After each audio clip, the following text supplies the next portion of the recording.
Kawasaki has confirmed that it will launch a brand new 750 sport bike, which has sparked rumors that if Kawasaki launches a new sport bike, a new naked bike will also follow.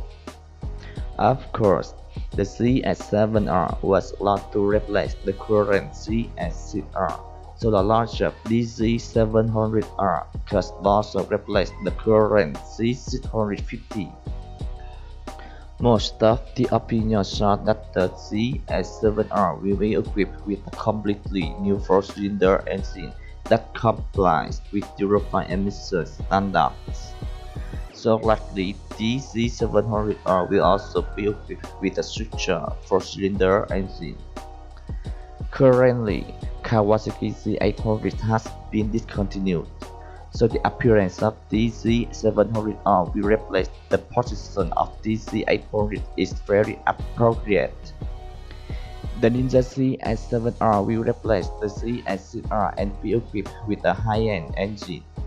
So the Z800R will power the Z700R, so the Z700R will also be a high-end naked bike of the Kawasaki company.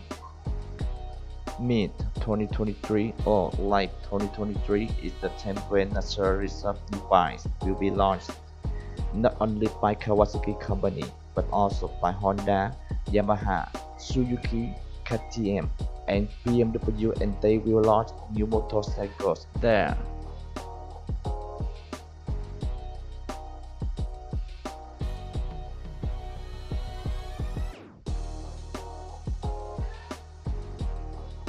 Okay, please subscribe to my channel and like, share this video. Thank you and see you.